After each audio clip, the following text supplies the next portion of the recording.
Hello friends, welcome to समाधान study. एक बार फिर आपका स्वागत है हमारे समाधान स्टडी परिवार में। आज का सेशन स्टार्ट करने से पहले मैं आपसे कहना चाहती हूँ कि बिल्कुल भी आप लापरवाही न करें, पढ़ाई के प्रति एकदम सजग हो जाइए, क्योंकि आपके जो नीट और पीएनएसटी के एग्ज़ाम हैं वो 30 या 20 डेज़ के अंदर में, मतलब दोनों एग्ज़ाम की कहना चाहिए एक एक महीने के अंदर में दोनों एग्ज़ाम होने वाली है। तो आप लोग अपनी तैयारी को बेहतर करें, रोज़ क्लास देखें, रोज़ रिवीजन करें, नोट डाउन करते चले। ठीक है फ्रेंड्स। और अगर आपको कोई दिक्कत है, अगर आप चाहते हैं कि कोई ऐसा टॉपिक वाइज पढ़ाए, तो आप वो भी कमेंट बॉक्स में बताइए हमें, हम वैसे ही टॉपिक वाइज आपको करवा देंगे। ठीक है। और भी जो आप लोगों को समस्या आ रही है किसी चैप्टर वगैरह में, तो हम उसको भी रिवीजन करा देंगे। तो फ्रेंड्स, सेशन को लाइक शेयर, चैनल को सब्सक्राइब कर ले, शेयर ज़्यादा से ज़्यादा करें जिससे नए बच्चे हमसे जुड़ सकें, और सेशन को लाइक भी कर दीजिए। तो चलिए चलते हैं क्वेश्चन की ओर।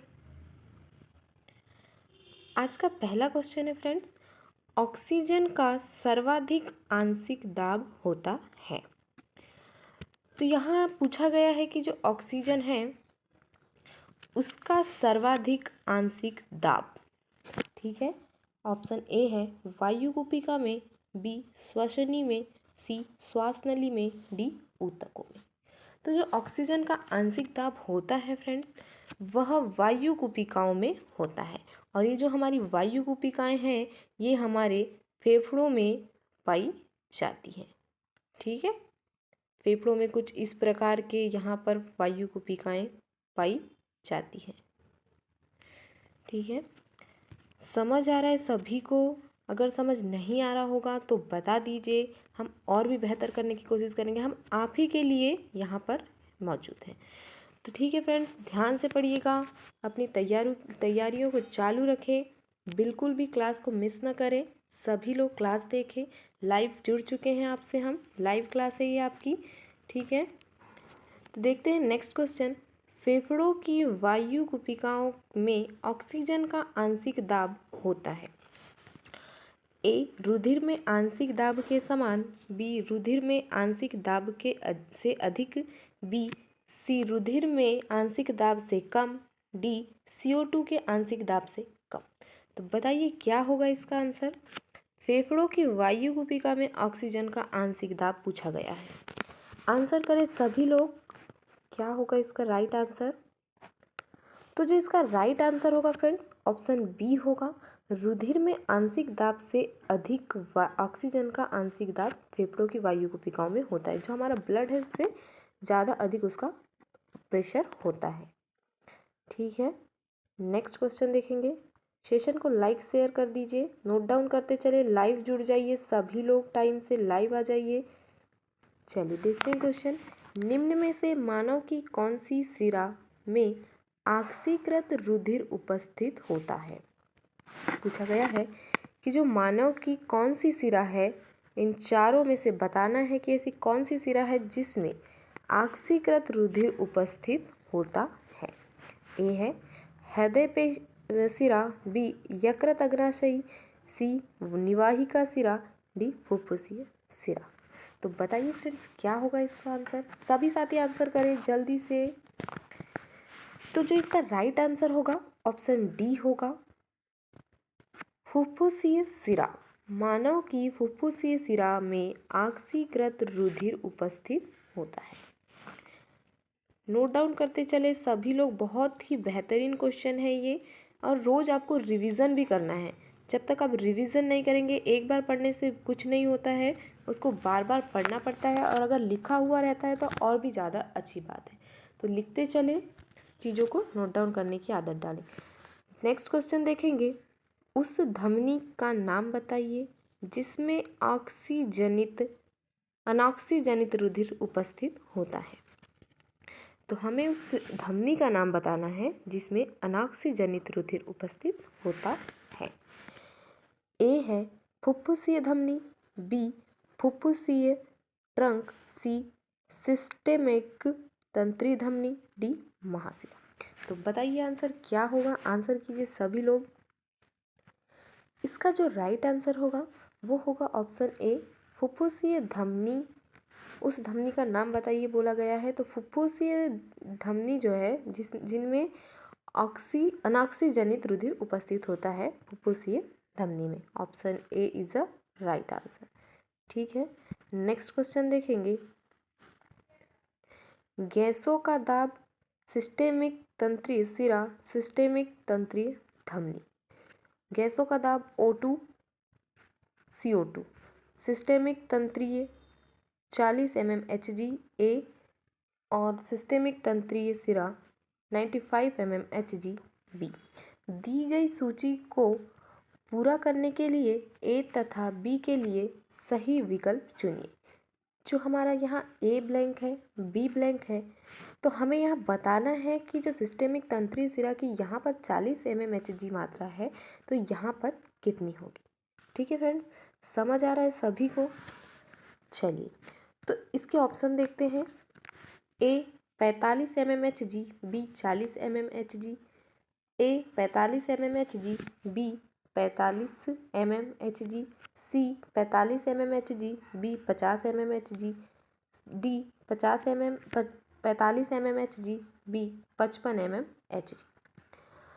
तो फ्रेंड्स इसका जो राइट आंसर होगा ऑप्शन ए होगा, 45 mm Hg और यहाँ पर होगा 40 mm Hg। ठीक है, नेक्स्ट क्वेश्चन देखेंगे। वायुमंडलीय वायु में O2 तथा CO2 का आंशिक दाब वायुकुपिकीय वायु की तुलना में होता है, PO2 PCO2। तो यहाँ पर पूछा गया है कि जो वायुमंडलीय वायु है उसमें O2 और CO2 का आंशिक दाब वायुकुपिकीय वायु की तुलना में कितना होता है। ए है उच्च O2 तो CO2 में निम्न, B O2 उच्च CO2 उच्च, C O2 निम्न CO2 निम्न, D O2 उच्च O2 निम्न CO2 उच्च। तो इसका आंसर होगा, इसका जो राइट आंसर होगा फ्रेंड्स वो ऑप्शन ए होगा, PO2 उच्च और PCO2 निम्न।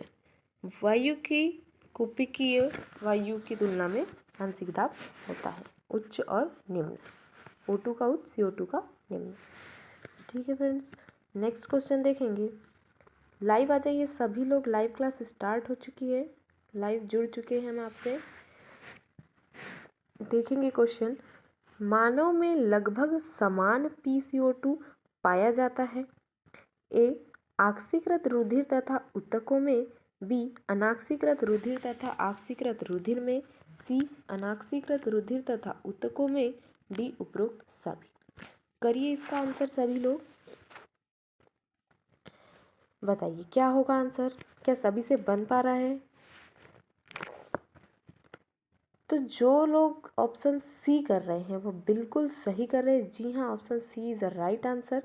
सी आंसर होगा इसका, अनाक्सीकृत रुधिर तथा ऊतकों में मानव में लगभग समान PCO2 पाया जाता है। ठीक है, उपरोक्त सभी, हर कोई क्वेश्चन में उपरोक्त सभी आंसर नहीं हो सकता है। तो उपरोक्त सभी को ये मतलब कि बहुत कम ही कंडीशन ऐसी होती जिनमें नहीं होता है, बाकी तो होता ही है, पर हर किसी में हम उपरोक्त सभी को नहीं लगा सकते हैं। ठीक है, तो ये याद रखेंगे। चलिए देखते हैं नेक्स्ट क्वेश्चन। मानव में लगभग समान PO2 पाया जाता है। इससे पहले हमने बात किया CO2 की, अब हम बात कर रहे हैं O2 की। ठीक है, वायु कुपिका व ऊतक में आक्सीकृत रुधिर तथा अनाक्सीकृत रुधिर में, सी वायु कुपिका तथा आक्सीकृत रुधिर में, डी वायु कुपिका तथा अनाक्सीकृत रुधिर में। तो राइट आंसर कीजिए सभी लोग। इसका जो राइट आंसर होगा फ्रेंड्स ऑप्शन सी होगा, वायु कुपिका तथा आक्सीकृत रुधिर में मानव में लगभग समान PO2 पाया जाता है। ठीक है, नेक्स्ट क्वेश्चन देखेंगे। C is a right answer. ठीक है, नेक्स्ट क्वेश्चन देखेंगे। निम्नलिखित में से किसमें ऑक्सीजन की मात्रा समान होगी। यहाँ हमें ऑक्सीजन की मात्रा किस में समान होती है पूछा गया है। तो तो हमें बताना है ए ऑप्शन, फेफड़ों में प्रवेश करने वाला रुधिर, फेफड़ों से निकलने वाला रुधिर। बी, हृदय के दाईं ओर प्रवेश करने वाला रुधिर, हृदय के दाईं ओर से निकलने वाला रुधिर। सी, हृदय के दाईं ओर प्रवेश करने वाला रुधिर, हृदय के बाईं ओर से निकलने वाला रुधिर। डी, ऊतकों की कोशिकाओं में प्रवेश करने वाला रुधिर, ऊतक कोशिकाओं से निकलने वाला रुधिर। तो क्या होगा फ्रेंड्स इसका आंसर? आंसर कीजिए सभी लोग जल्दी से। तो जिसका राइट आंसर होगा ऑप्शन बी होगा, हृदय के दाईं ओर प्रवेश करने वाला रुधिर, हृदय के दाईं ओर से निकलने वाला रुधिर की मात्रा में ऑक्सीजन की मात्रा समान होती है। ठीक है, आप लोग सेशन को लाइक नहीं कर रहे हैं, लाइक कर दीजिए, तभी तो और भी सब बच्चे जुड़ते रहेंगे। ठीक है, शेयर भी कीजिए। निम्न में से कौन सा कथन सत्य नहीं है? ए, अनाक्सीकृत रुधिर में ऑक्सीजन का आंशिक दाब 40 mmHg होता है। बी, ऑक्सीकृत रुधिर में ऑक्सीजन का आंशिक दाब 95 mmHg होता है। सी, कुपिकीय वायु में ऑक्सीजन का आंशिक दाब 104 mmHg होता है। और डी है, कुपिकीय वायु में CO2 का आंशिक दाब 40 mmHg होता है। बताइए कौन सा कथन गलत होगा, कौन सा सत्य नहीं है? करिए, आंसर कीजिए। क्या सभी लोगों का आंसर डी आ रहा है? जो लोग डी आंसर कर रहे हैं वो बहुत ही अच्छा कर रहे हैं। तो सभी लोग ध्यानपूर्वक पढ़े, अच्छे से पढ़े और सभी लोग आंसर करें। कोई ये ना सोचे कि हमारा गलत हो जाएगा तो फिर हम पीछे हो जाएंगे या पढ़ नहीं पा रहे हैं। ऐसा कुछ नहीं होता है। गलत होगा तो आप एक चीज़ नई सीखेंगे, नई सीखने की चीज़ मिलेगी आपको। ठीक है, एक बार गलती होगी, दोबारा होगी, ऐसे ऐसे में गलती सुधर जाएगी, हमेशा गलती नहीं होगी। ठीक है फ्रेंड्स, तो बिल्कुल भी आप आंसर देने से घबराइए मत। ठीक है, सभी लोग आंसर करें। गलत होगा तो हम आपको बताएंगे कि राइट क्या है। ठीक है, तो इसका जो राइट आंसर होगा फ्रेंड्स ऑप्शन डी होगा, कुपिकीय वायु में CO2 का आंशिक दाब 40 mmHg होता है। ये कथन सत्य नहीं है कह रहा है। ठीक है, नेक्स्ट क्वेश्चन देखेंगे।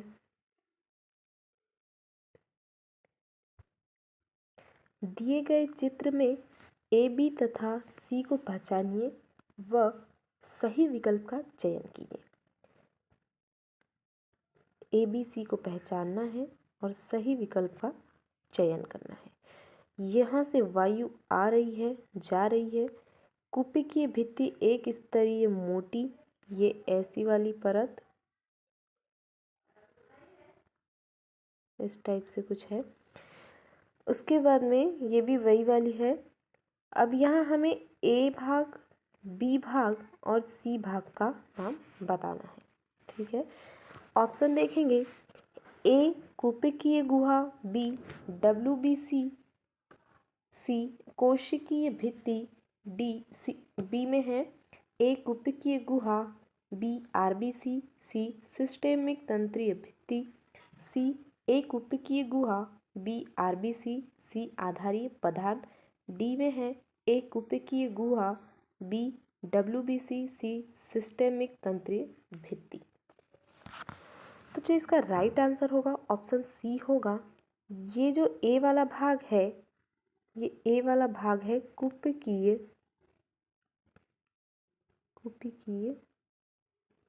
गुहा। फिर जो बी वाला भाग है वह RBC, रेड ब्लड सेल्स। और सी वाला जो भाग है वह आधारीय पदार्थ, ये आधारीय पदार्थ होगा।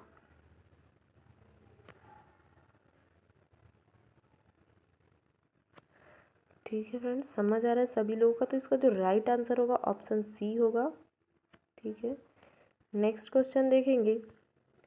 वायु कुपिका की विसरण झिल्ली कितने स्तरों से मिलकर बनी होती है? ए, 5। बी, 3। सी, 2। डी, 4। तो फ्रेंड्स बहुत ही इजी क्वेश्चन है। जल्दी से आंसर बताइए सभी लोग इसका। चलिए, तो इसका राइट आंसर होगा option B. Option B right answer होगा। जो वायु कुपिका की विसरण झिल्ली होती है वह 3 स्तर से मिलकर बनी होती है। ठीक है, नेक्स्ट क्वेश्चन देखेंगे। विसरण कला बनी होती है। ए कुपिका की पतली सल की उपकला से, बी कुपिका की कोशिकाओं की अंतकला की, सी उपरोक्त दोनों के मध्य उपस्थित आधारित तत्व की, डी उपरोक्त सभी। तो कीजिए आंसर इसका। इसका राइट आंसर होगा ऑप्शन डी उपरोक्त सभी। विसरण कला कुपिका की पतली सल की उपकला की भी बनी होती है। जो कुपिका है वो कोशिका की अंतकला की भी बनी होती है। मध्य स्थित आधारित तत्व की भी बनी होती है। तो राइट आंसर ऑप्शन डी उपरोक्त सभी। ठीक है, नेक्स्ट क्वेश्चन देखेंगे। कुपिका कोशिका के विसरण झिल्ली की कुल मोटाई होती है। तो यहाँ पर कुपिका कोशिका की मोटाई, विसरण झिल्ली की मोटाई के बारे में पूछा गया है। तो ए 1 सेंटीमीटर से कम, बी 2 सेंटीमीटर से कम, सी 1 मिलीमीटर से कम, डी 1 मिलीमीटर से अधिक। तो बताइए फ्रेंड्स क्या होगा इसका आंसर। आंसर कीजिए सभी लोग। इसका जो राइट आंसर होगा ऑप्शन सी होगा, 1 मिलीमीटर से कम। मोटाई किसकी होती है? विसरण झिल्ली की। वायु कुपिका की जो विसरण झिल्ली है उसकी मोटाई 1 मिलीमीटर से कम होती है। नेक्स्ट क्वेश्चन देखेंगे। रुधिर में कार्बन डाइऑक्साइड की विलेयता है O2 की तुलना में 10 से 15 गुना अधिक, O2 की तुलना में 20 से 25 गुना अधिक, O2 की तुलना में थोड़ी अधिक, O2 की तुलना में थोड़ी कम। तो कीजिए आंसर इसका। सभी लोग आंसर दीजिए, फटाफट से आंसर करें। तो जो इसका राइट आंसर होगा ऑप्शन बी होगा। Right answer option B. ठीक है, option B is right answer.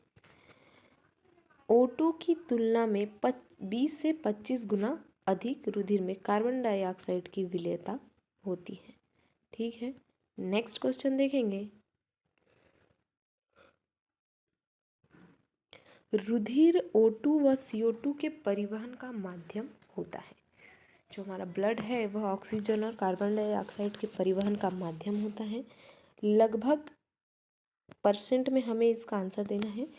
O2 का परिवहन में ब्लैंक द्वारा होता है तथा सी फिर ब्लैंक परसेंट में O2 का डी ब्लैंक द्वारा घुलित अवस्था में होता है। ABCD ब्लैंक का जो सही विकल्प का चयन हमें करना है।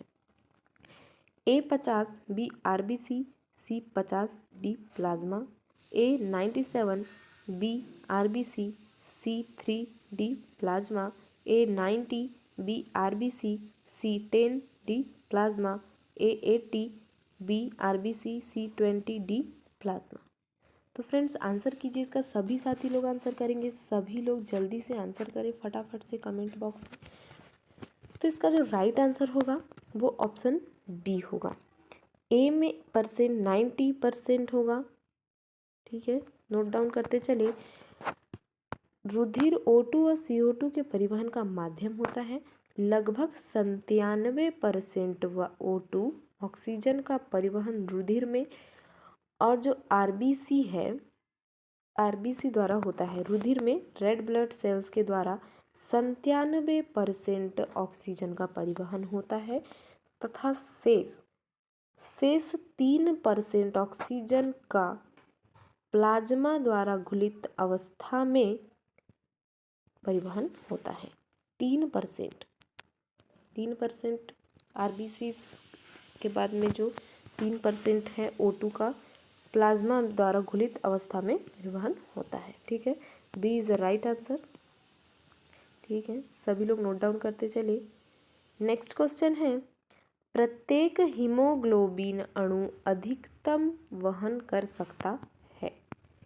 ए O2 के 2 अणु का, बी O2 के 3 अणु का, सी CO2 के 4 अणु का, डी O2 के 1 अणु का।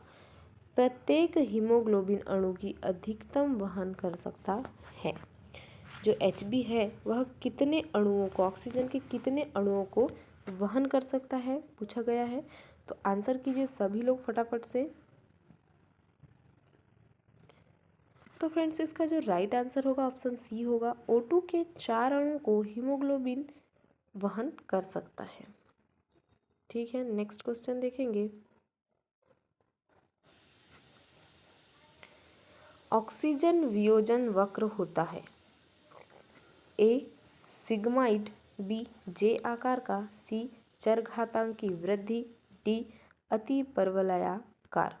बताइए फ्रेंड्स क्या होगा आंसर। आंसर कीजिए सभी लोग। क्या सभी लोगों का ऑप्शन ए आंसर आ रहा है? ऑप्शन ए बिल्कुल राइट आंसर है। ठीक है, सिग्माइड ऑक्सीजन वियोजन वक्र होता है। ठीक है, नेक्स्ट क्वेश्चन देखेंगे। बोर प्रभाव, बोर इफेक्ट क्या है? हमें यहाँ पर बोर इफेक्ट के बारे में पूछा गया है। PCO2 के स्तर में वृद्धि या pH के मान में कमी O2 की हीमोग्लोबिन के लिए बंधुता को कम कर देती है। B PCO2 के स्तर में कमी या pH के मान में कमी O2 की हीमोग्लोबिन के लिए बंधुता को कम कर देती है। C PCO2 के स्तर में वृद्धि या pH के मान में वृद्धि O2 की हीमोग्लोबिन के लिए बंधुता कम कर देती है। डी ऑक्सीजन वियोजन वक्र का बाईं ओर खिसकना। बोर का प्रभाव पूछा गया है। तो बताइए क्या होगा इसका राइट आंसर कीजिए सभी लोग। इसका राइट आंसर ऑप्शन ए होगा। PCO2 के स्तर में वृद्धि pH के मान में कमी O2 की हीमोग्लोबिन के लिए बंधुता को कम कर देती है। ए इज द राइट आंसर। ठीक है, नेक्स्ट क्वेश्चन देखते हैं। कौन सी परिस्थिति में के अंतर्गत ऊतकों में ऑक्सी हीमोग्लोबिन से ऑक्सीजन का वियोजन होता है? ए निम्न PO2, बी उच्च PCO2, सी उच्च H+, डी ये सभी। बताइए फ्रेंड्स क्या होगा आंसर। आंसर कीजिए सभी लोग। लाइव आ जाइए सभी लोग, लाइव जुड़ चुके हैं हम। चलिए, तो इसका राइट आंसर ऑप्शन डी होगा, ये सभी। ठीक है, नेक्स्ट क्वेश्चन देखेंगे। ऐसे व्यक्ति जो कि लगभग 6 महीने पहले मैदानी क्षेत्र से रोहतांग क्षेत्र में पलायन कर गए हैं, उनमें क्या होगा? आरबीसी अधिक होती है तथा उनके हीमोग्लोबिन की ऑक्सीजन के लिए कम बंधुता होती है। बी शारीरिक रूप से फुटबॉल जैसे खेल खेलने के लिए स्वस्थ नहीं होते हैं। सी तुंगता बीमारी एटीट्यूड सिकनेस से ग्रसित होते हैं तथा बेचैनी व थकान का अनुभव करते हैं। डी है आरबीसीज की संख्या सामान्य होती है परंतु हीमोग्लोबिन में O2 के लिए उच्च बंधुता पाई जाती है। बताइए क्या होगा। 6 महीने पहले मैदानी क्षेत्र से रोहतांग क्षेत्र की ओर पलायन कर गए व्यक्तियों में क्या होगा? तो जो इसका राइट आंसर होगा ऑप्शन ए होगा। आरबीसी अधिक होती है तथा उनके हीमोग्लोबिन की O2 के लिए कम बंधुता होती है। ठीक है, नेक्स्ट क्वेश्चन देखेंगे। निम्न में से कौन सा समीकरण सही है? KHBO2 plus H+ RBCs HB plus K plus H2O। B है HB हीमोग्लोबिन प्लस O2 ऊतकों में बंधन फेफड़ों के वियोजन HbO2। सी Na प्लस HCO-3 लाल रुधिर कणिका NaHCO3 ऊतकों में वियोजन HbO2 ऊतकों में वियोजन, फेफड़ों में बंधन, Hb+O2। तो बताइए कौन सा समीकरण सही होगा, आंसर करें सभी लोग। क्या सभी लोगों का आंसर ऑप्शन डी आ रहा है? HbO2 मिले हुए हैं ये हीमोग्लोबिन ऑक्सीजन ऊतकों के वियोजन और फेफड़ों में बंधन द्वारा Hb+O2 में परिवर्तित हो जाते हैं। ठीक है, D is the right answer. Next question देखेंगे, निम्न में से कौन सा तथ्य यह समझाता है कि फेफड़ों से ऊतकों तक अधिकांश ऑक्सीजन का परिवहन हीमोग्लोबिन के साथ जुड़कर होता है, न कि प्लाज्मा के साथ घुलनशील अवस्था में? ए, रुधिर की ऑक्सीजन वहन क्षमता प्लाज्मा की तुलना में अधिक है तथा फेफड़ों से निकलने वाले रुधिर में ऑक्सीजन की मात्रा फेफड़ों में प्रवेश करने वाले रुधिर से कहीं अधिक है। सी, हीमोग्लोबिन बी है, हीमोग्लोबिन ऑक्सीजन के साथ जुड़ सकता है। सी, ऑक्सी हीमोग्लोबिन हीमोग्लोबिन तथा ऑक्सीजन में वियोजित हो सकता है। डी, CO2 की सांद्रता में वृद्धि ऑक्सीजन की हीमोग्लोबिन के लिए बंधुता को कम कर देती है। तो बताइए फ्रेंड्स क्या होगा इसका राइट आंसर, कीजिए सभी लोग।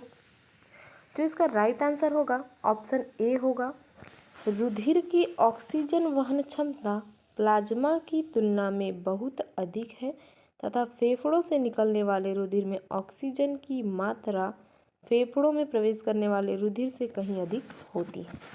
ठीक है, नेक्स्ट क्वेश्चन देखेंगे।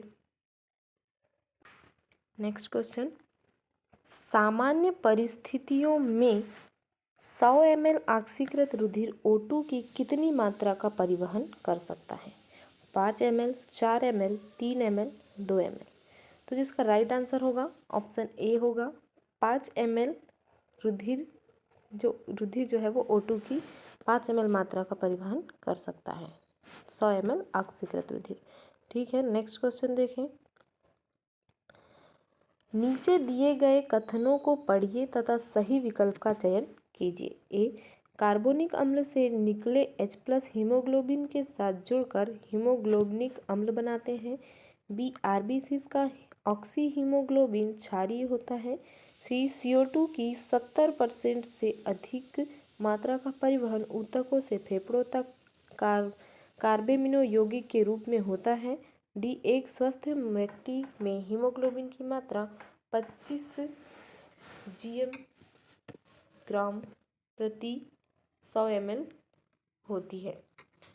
तो इसका राइट आंसर ऑप्शन ए होगा, कार्बनिक अम्ल से निकले H+ हीमोग्लोबिन के साथ जुड़कर हीमोग्लोबिनिक अम्ल बनाते हैं।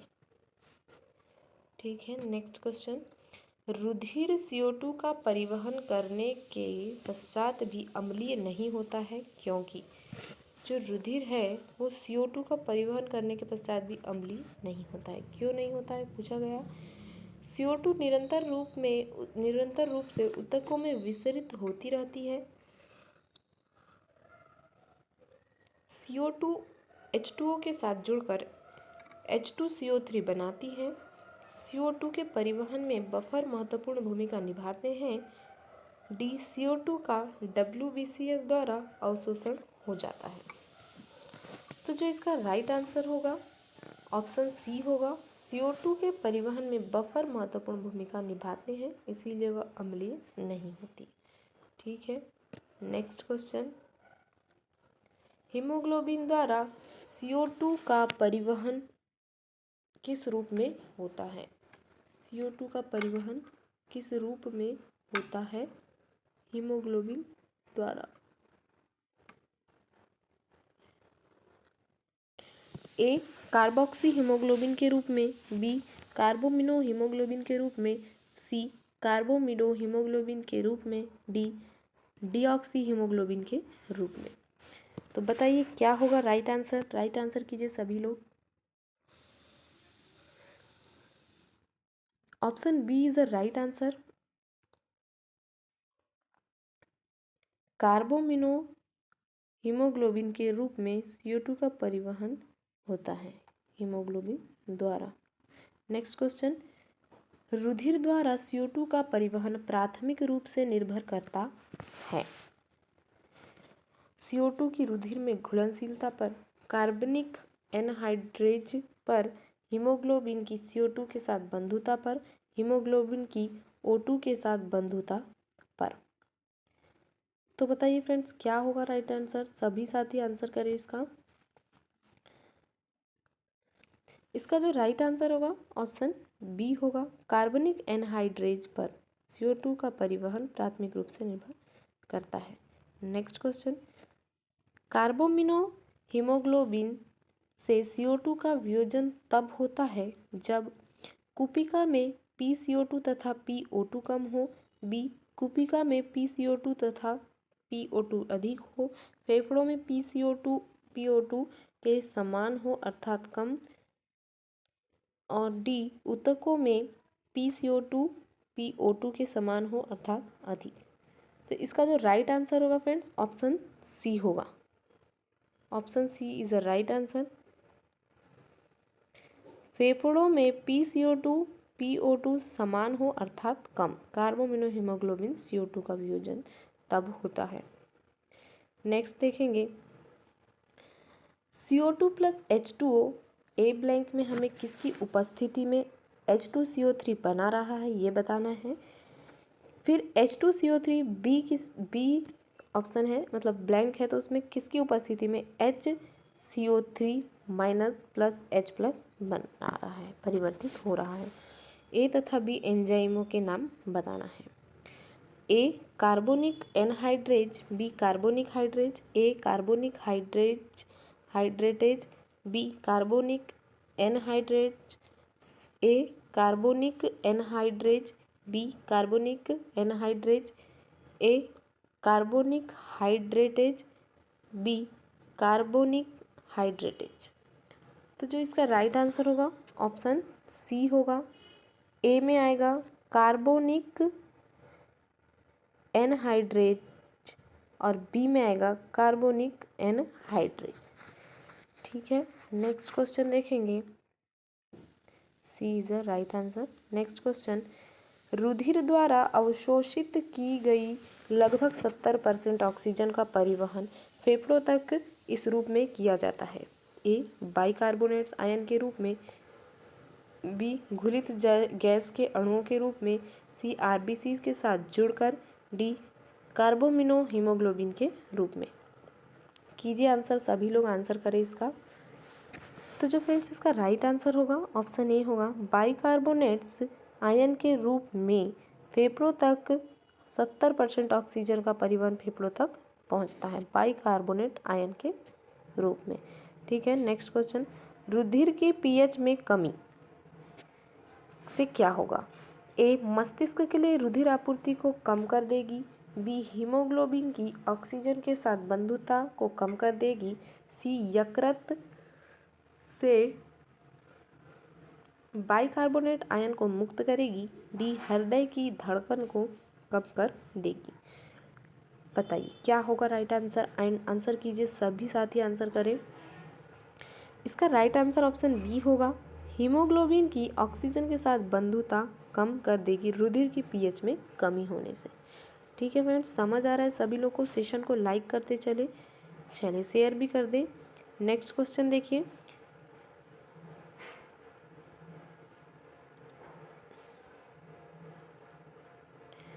जब आप अपनी सांस को रोकते हैं तो निम्न में से कौन सी गैस की सांद्रता रुधिर में परिवर्तित होकर श्वसन के लिए प्रेरित करती है।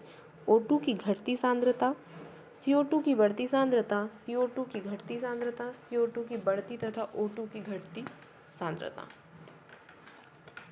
कीजिए आंसर सभी लोग इसका। जब हम अपनी सांस रोकते हैं तो निम्न में से कौन सी गैस की सांद्रता रुधिर में परिवर्तित होकर श्वसन के लिए प्रेरित करती है। तो फ्रेंड्स इसका जो राइट आंसर होगा ऑप्शन बी होगा, CO2 की बढ़ती सांद्रता। ठीक है, नेक्स्ट क्वेश्चन देखेंगे। मानव में अपने शरीर के ऊतकों की मांग के अनुरूप श्वसन की लय को संतुलित और स्थिर बनाए रखने की महत्वपूर्ण क्षमता होती है।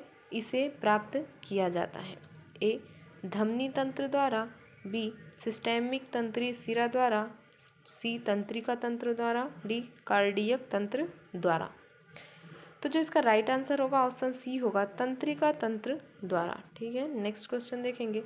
मस्तिष्क में के कौन से भाग में श्वसन लय केंद्र विद्यमान होता है?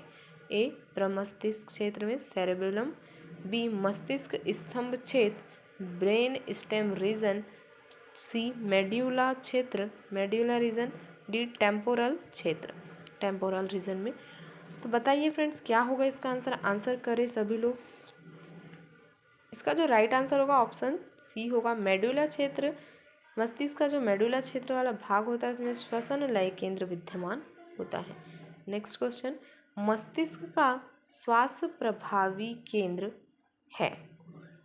ए श्वसन तंत्र के कार्यों को सुधार कर सकता है, बी धड़कन हृदय की धड़कन को कम कर सकता है, सी हृदय की धड़कन को बढ़ा सकता है, डी रुधिर के बहाव को बढ़ा सकता है। बताइए क्या होगा आंसर, आंसर करें सभी लोग। राइट आंसर ऑप्शन ए होगा, श्वसन तंत्र के कार्यों को सुधार सकता है मस्तिष्क का श्वास प्रभावी केंद्र। ठीक है, नेक्स्ट क्वेश्चन, मस्तिष्क में लय केंद्र के पास रसो संवेदी केंद्र स्थित होता है। यह क्षेत्र अति संवेदी होता है। किसके लिए होता है? ए CO2 सांद्रता के लिए, बी O2 सांद्रता के लिए, सी H+ सांद्रता के लिए, डी विकल्प ए तथा बी दोनों। तो आंसर कीजिए सभी लोग जल्दी से, बताइए क्या होगा इसका आंसर। इसका राइट आंसर ऑप्शन डी होगा, ए तथा बी। तो मस्तिष्क में लय केंद्र कहाँ होते हैं? लय केंद्र होते हैं मेडुला ऑब्लिगेटा में।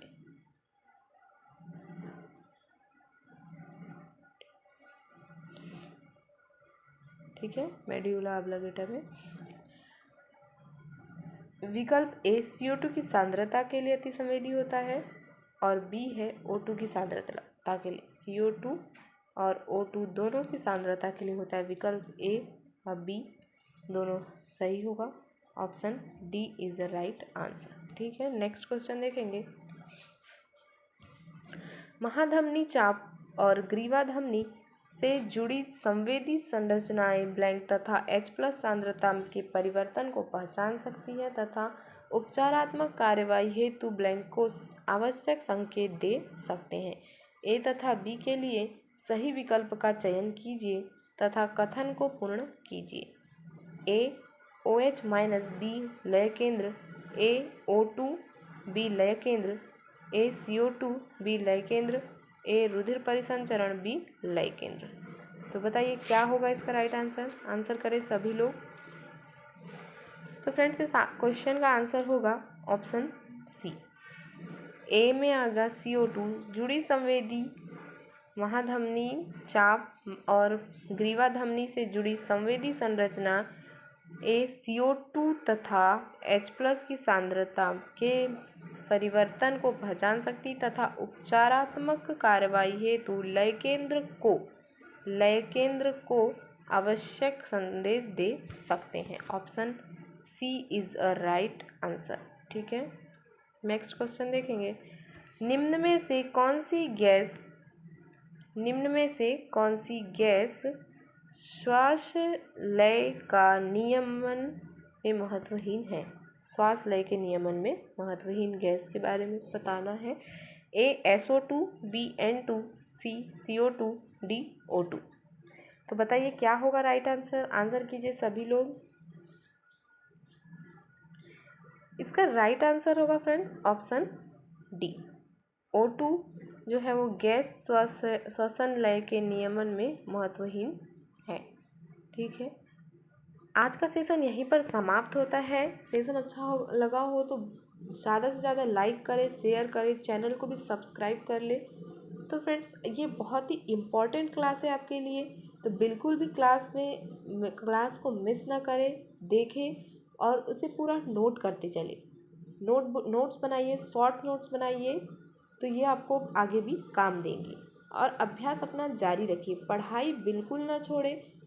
सभी कामों के साथ पढ़ाई भी की जा सकती है फ्रेंड्स, तो पढ़ाई को बिल्कुल भी इग्नोर ना करें। ठीक है, क्लास देखने के लिए ज़रूर से ज़रूर टाइम निकालिए। दिन भर में, रात हो, जब भी आपको टाइम मिलता है तब देखिए।